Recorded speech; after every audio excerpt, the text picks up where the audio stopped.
আসসালামু আলাইকুম। আল্লাহর রহমতে আপনাদের মাঝে আমি আলম ডুবুরি এখন আছি শেরশাখালী বাজার, আদর্শনগর শেরশাখালী বাজার। এই নৌকাটা ডুববে, ওই দুজন মানুষ মারা গেছিল। আমি একটা চ্যানেলের মধ্যে সাক্ষাৎকার দিয়েছিলাম। মালিকের ছেলে ও মালিকের ভাতিজা, দুইজন মানুষ মারা যায় একসাথে। এই ডুবে যাওয়া এই বালগেটের ভিতরে আটক হয়ে, এই হচ্ছে কেবিন, এই কেবিনটার ভিতরে আটক হয়ে দুইজন মানুষ মারা যায়। তো আমি আলম ডুবুরি উদ্ধার করলাম। প্রথমত বালু খালি করলাম, বালু খালি করে বালগেট উদ্ধার করলাম। আপনাদের মাঝে এখন সবসময় শুধু বালগেট পানির নিচ থেকে কীভাবে উড়াই ড্রামের মাধ্যমে, এই সকল আপডেট ভিডিও আমি দেওয়ার চেষ্টা করব। আর আমার ভিডিওটি বেশি বেশি করে শেয়ার কমেন্ট করে আমার পাশে থাকবেন। আর বেশি বেশি করে লাইক শেয়ার হইলে আমার কাছে ভালো লাগে। আর ভালো লাগলে আমরা ভিডিও করতাম মন চা। কাজের ফাঁকে অনেক পরিশ্রমের কাজ, কিন্তু এই ডুবুরির কাজটা প্রচুর পরিশ্রমের কাজ। আর এখন মানে টেকনিক খাটায় করতে হয়, পানির নিচে দীর্ঘক্ষণ সময় নিয়ে থাকতে হয়। আর এটা হচ্ছে আদর্শনগর শেরশাখালী বাজার, প্রচুর প্রেশার। এই ব্রিজের গোড়াতে দেখতে পেতেছেন। আমি আলম ডুবুরিরে যারা যারা পছন্দ করেন অবশ্যই কমেন্ট করে পাশে থাকবেন।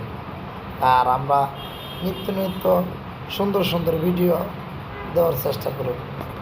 আর আমার কথায় যদি কোনো ভুল ত্রুটি হয়ে থাকে অবশ্যই ক্ষমার দৃষ্টিতে দেখবেন।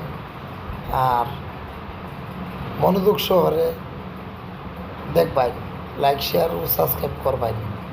এই ভিডিওটি টিকটিকও দেওয়া থাকবো, ফেসবুকেও দেওয়া থাকবো, ফেসবুক পেজেও দেওয়া থাকবো, ইউটিউব চ্যানেলও দেওয়া থাকবো। ভিডিওটি ভালো লাগলে অবশ্যই কমেন্ট করবেন আর লাইক শেয়ার দিয়ে পাশে থাকবেন। তো দেখতে থাকুন।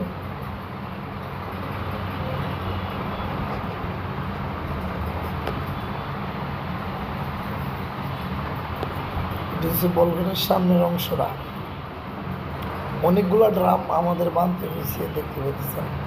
এখানে কিন্তু প্রচুর ড্রাম। এই ড্রামের মাধ্যমে আমরা ডুবে যাওয়া বালগেট, ড্রেজার, স্টিলের ট্রলার, কাঠের ট্রলার, বড় জাহাজ, লঞ্চ, বিকু গাড়ি, ডুবে যাওয়া যে কোনো মালামাল আল্লাহর রহমতে আমি আলম ডুবুরি উদ্ধার করি। আর আল্লাহ সহায় চাইলেই সম্ভব। আল্লাহর রহমত আছে বিদায় কাজটা করতে পারি। আল্লাহর কাছে লাখ লাখ শুকরিয়া। আল্লাহ যাতে আমাদের সবাইকে ভালো রাখে, আমরা যারা কাজ করি বা সবাই যাতে ভালো থাকতে পারে, বা আল্লাহ যাতে সবাইকে ভালো রাখে, এই বলে আমার কথা শেষ করতেছি। আর আপনারা কাছে জানি এক কথা আপনাদের কাছে ভালো লাগতো না, ভালো না লাগলেও ভাই কথা তো আমার কোন লাগবো। তবে দোয়া করবেন বেশি বেশি করে, যাতে আমি আল্লাহর মতে আপনাদের মাঝে আসতে পারি। এই বলে আমার আলোচনা শেষ করতেছি। আর কতগুলা ড্রাম যে আমাদের বাঁধতে হয়, আমাদের যখন কাজ শুরু করি তখন আমাদের মাথায় কাজ করে না কোন জায়গা থেকে কোন জায়গায় বাঁধবো। কারণ অনেকগুলা